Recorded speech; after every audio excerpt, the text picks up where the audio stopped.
Party గెలుస్తుందా లేదా చెప్పలేనటువంటి అధికార ప్రతినిధి వైఎస్ఆర్ కాంగ్రెస్ పార్టీ ఓడిపోతుందని మాత్రం చెప్పగలుగుతుంది. పవన్ కళ్యాణ్ గారు 1,00,000 మెజారిటీ అంటే వాళ్ళు 30,000 మెజారిటీకి తగ్గించేసినటువంటి అధికార ప్రతినిధి 21 సీట్లలో ఎన్ని గెలుస్తారో చెప్పుకోవాలి మొట్టమొదటిగా. రెండవది, రాష్ట్ర వ్యాప్తంగా జరిగినటువంటి అల్లర్లు కానీ ఒకసారి గమనిస్తారని చెప్పానండి, మీకు వినిపించలేదు అనుకుంటా బహుశా అవార్డ్స్ వరకు, అక్కడ వరకు బీఫేమ్ వేసారా మీ ఛానల్ వాళ్ళు, మీకు వినిపించుకోండి అంతవరకు. అదే ఈ ఎక్కువ మాట్లాడటం తగ్గించుకుంటే బాగుంటది. మీరు మాట్లాడేది మీరు మాట్లాడింది ఇప్పుడు ఎక్కువ, మీరు ఒక అధికార ప్రతినిధి కాకుండా అభ్యర్థి అయ్యారని చెప్పేసి ఎదుటి వాళ్ళ మాటలు వక్రీకరించి మాట్లాడి సరిపోయింది అనుకుంటున్నారేమో. మీరు మాట్లాడింది తప్పు. కొంచెం విఘ్నత ప్రదర్శిస్తే మంచిది. మీరు మాట్లాడేటప్పుడు మేము మాట్లాడలేదు. ప్రదర్శించాను, మీరే నా విఘ్నతను క్వశ్చన్ చేసి నాతో అనిపించుకున్నారు అంతే. మీరు అన్నదానికి నేను మాట్లాడండి, నేను 21 సీట్లు గెలుస్తారని నేను చెప్పాను. మీకు వినిపించుకోవడానికి నేను ఏం చేస్తా? ఇద్దరు మాట్లాడితే ఎవరికి అర్థం కాదు, మీరు రాసుకోండి. మీకు నేను కమెంట్ చేస్తాడు మా మీద ప్యానెల్ లో. ఆవిడకే ఇంకో గంట టైం ఇవ్వండి, మాట్లాడించుకోండి. ఆవిడ మ్యూట్ చేయరు మీరు, ప్రతిసారి ఇలాగే జరుగుతుంది. చంద్రశేఖర్ గారు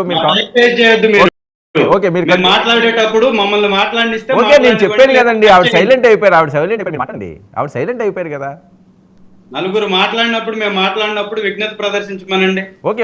ఆవిడ ఏం మాట్లాడలేదు, మీరు కంటిన్యూ చేయండి. రోజు రాష్ట్ర వ్యాప్తంగా జరిగినటువంటి అల్లర్లు కానీ ఒకసారి చూస్తే తెలుగుదేశం పార్టీ మూకలు ఎందుకు రోడ్ల మీదకి వచ్చేసి దాడి చేసింది అనేది ఒకసారి గమనిస్తే ఎవరు ఫ్రస్ట్రేషన్ లోకి వెళ్ళిపోయారు, ఎవరు ఓడిపోతారు అనేటటువంటి భయాందోళనతో రోడ్ల మీదకి కర్రలు రాళ్లు తీసుకొని వచ్చారనేది ఒకసారి తెలిసిపోతుంది. ఇవాళ ఎర్రగొండపాలెం అనేటటువంటి నియోజకవర్గం చాలా ప్రశాంతమైనటువంటి నియోజకవర్గం. అక్కడ దాదాపుగా 40 చోట్ల దాడులు జరిగాయి. దాడులు జరిగినటువంటి ప్రతి చోట కూడా తెలుగుదేశం పార్టీకి సంబంధించినటువంటి ఒక సామాజిక వర్గం చేసినటువంటి దాడి. అది దాదాపుగా 42 చోట్ల తలలు పగిలాయి. ఎప్పుడూ లేదు చరిత్రలో. ఏ రోజు కూడా ఇలాంటి దుర్మార్గాలకి దౌర్జన్యాలకి ఏ రోజు కూడా ఎర్రగొండపాలెం అడ్డాగా కాలేదు. 2 రౌండ్లు కాల్పులు జరిగాయండి ఎర్రగొండపాలెంలో. ముటుకుల అనేటటువంటి బూత్ కి నేను సందర్శించినప్పుడు అక్కడ కాల్పులు జరిగాయి. కర్రలు తీసుకొని రాళ్లతోటి తరుముకున్నటువంటి పరిస్థితి ఆ గ్రామంలో నెలకొన్నది. అంటే ఎంత అభద్రతా భావానికి, ఎంత ఓటమి భయానికి వాళ్ళు లోనయ్యారో ఒకసారి గమనించవచ్చు. ఇవాళ వైఎస్ఆర్ కాంగ్రెస్ పార్టీ తిరుగులేనటువంటి మెజారిటీ సాధించుతుందని చెప్పడానికి కారణం పోలైనటువంటి పోలింగ్ పర్సెంటేజ్. 7 గంటల నుంచి 12 గంటల వరకు లైన్ ఎక్కడా తరగలేదు. ఆల్రెడీ సమయం మించిపోయిన తర్వాత కూడా లైన్లలో నిలబడి ఎస్సీ, ఎస్టీ, బీసీ, మైనారిటీ వర్గాలు ఓటు వేశాయి. అంటే మధ్యాహ్నం సమయం వరకు జరిగింది ఏంటంటే సార్, అగ్రవర్ణాలు ఎవరైతే ఉన్నారో వాళ్ళు ఎస్సీ, ఎస్టీ, బీసీలని బయటకు రానివ్వకుండా గొడవలు చేసి భయభ్రాంతులకు గురి చేసి వారిని బూతుల దగ్గరకు రానివ్వకపోతే ముందు వాళ్ళ ఓట్లు వేసుకొని వీళ్ళని ఓట్లు వేయకుండా అడ్డుకుంటే తర్వాత చైతన్యవంతులైనటువంటి ఓటర్లు పెద్ద ఎత్తున తరలి వచ్చి లైన్లలో నిలబడి 12 గంటల దాకా కూడా ఓట్లు వేసినటువంటి సందర్భాలు ఉన్నాయి. దాదాపు 90% ఓటింగ్ పోలింగ్ నమోదైందంటేనే ప్రజాస్వామ్యానికి ఇది ఒక మంచి పరిణామంగా, తెలుగుదేశం లాంటి ఈ ప్రజాస్వామ్యానికి వ్యతిరేకవాదులకి వ్యతిరేకంగా ఓటు పడ్డదని ఇక్కడ తాటితల్లం అవుతుంది. మీరు ఒకసారి గమనించాలి, ఐజీల్ని, ఎస్పీల్ని, సిఐల్ని, డిఎస్పీల్ని ఎక్కడెక్కడైతే ఎలక్షన్ కమిషన్ మార్చిందో ప్రతి చోట గొడవ జరిగింది. ఇది ఒక్కసారి మీరు ఆన్ రికార్డ్ లో ఉంటుంది, ఒకసారి చెక్ చేయండి.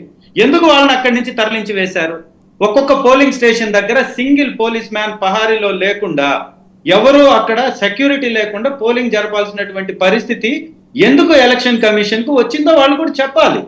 తెలుగుదేశం అనేటటువంటి పార్టీ దానికి తోక పత్రికలుగా, తోక పేపర్లుగా లేదా మీడియాల్లో వచ్చేటటువంటి కథనాలను బేస్ చేసుకొని అధికారులను తొలగించినటువంటి ఈసీ అక్కడ జరిగినటువంటి గొడవలకి ఎలాంటి సమాధానం చెప్తుందో ఖచ్చితంగా వాళ్ళు చెప్పాలి. ఇవాళ ఏ సర్వే తీసుకున్నా కూడా వైఎస్ఆర్ కాంగ్రెస్ పార్టీ గెలుస్తుందని ఖచ్చితంగా చెప్తుంది. తెలుగుదేశం ఈ గత పాలనలో ఏమి చేసింది, ఎందుకు వాళ్ళకి ఓటు వేయాలనేది చెప్పుకోలేనటువంటి పార్టీకి ప్రజలు ఎందుకు ఓటేస్తారు?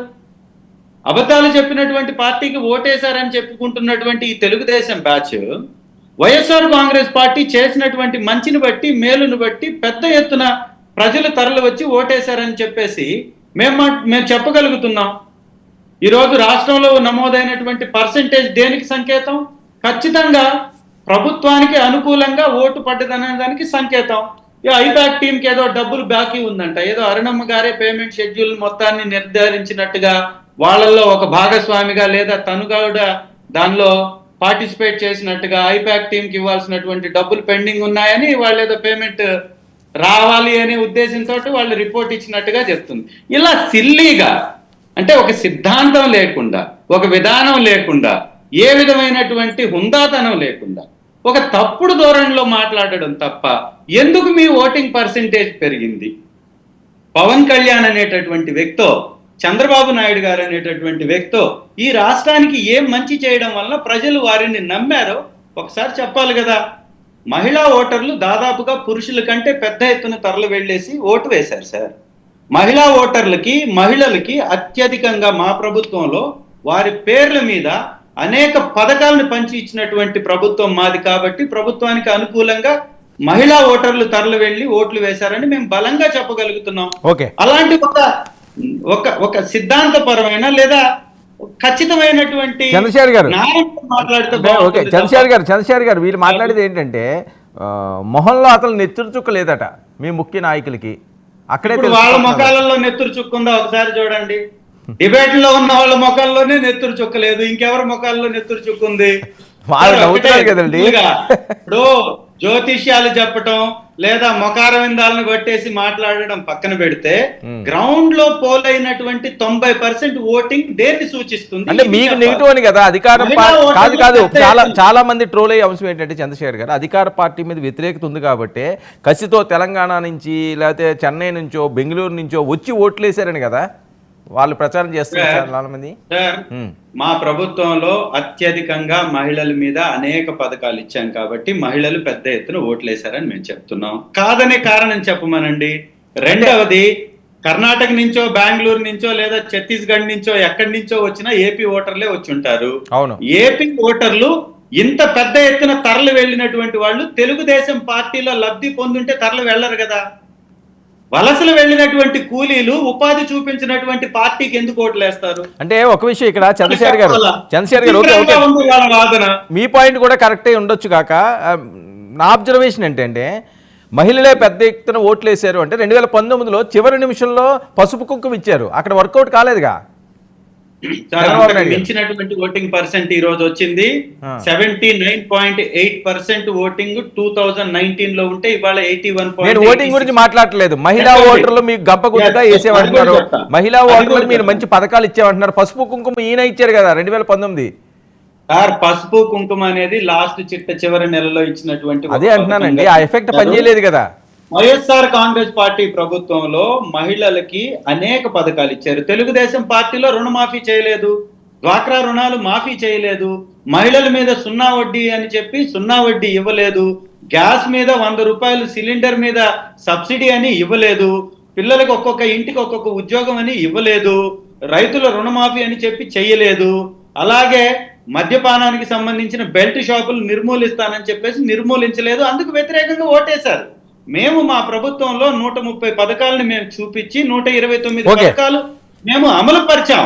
ఓకే, కాబట్టి మాకు ఓట్లు పడ్డాయని చెప్తున్నాం. సరే, ఓకే. ఈ పథకాలు శ్రీరామ్ రక్ష మీకు ఖచ్చితంగా సార్ ఒక్క మాట మాత్రం వాస్తవం వర్మ గారు, ఇవాళ తెలుగుదేశం పార్టీ చేసినటువంటి దాడులే వారి యొక్క భయానికి, వారి యొక్క ఓటమి అంగీకారానికి ఒక ఎగ్జాంపుల్ గా మనం తీసుకోవాల్సినటువంటి అవసరం.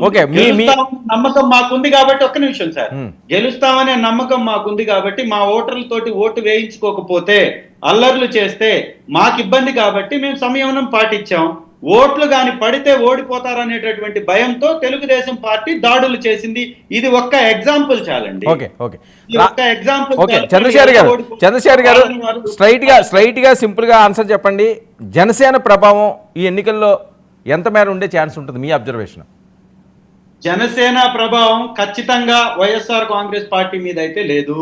తెలుగుదేశం పార్టీని నమ్మినటువంటి పరిస్థితుల్లో నాయుడు సామాజిక వర్గం కనపడలేదు. ఎందుకంటే గ్లాస్ కోసం వెతుక్కున్నటువంటి నాయుళ్ళు ఆ పక్కన ఉన్నటువంటి వేరే పార్టీ గుర్తుల మీద వేసుంటారు తప్ప సైకిల్ మీద ఎట్టి పరిస్థితుల్లో వెయ్యరు. ఎందుకంటే వారి యొక్క రాజకీయానికి సమాధి కట్టినటువంటి పార్టీ తెలుగుదేశం పార్టీ కాబట్టి ఖచ్చితంగా తెలుగుదేశం పార్టీని వారు నమ్మే పరిస్థితిలో లేరు. జనసేన పార్టీ అధ్యక్షుడు దాదాపుగా ఆయన యొక్క ఇంపాక్ట్ ని కోల్పోయాడు. ఓకే, పిఠాపురం పరిస్థితి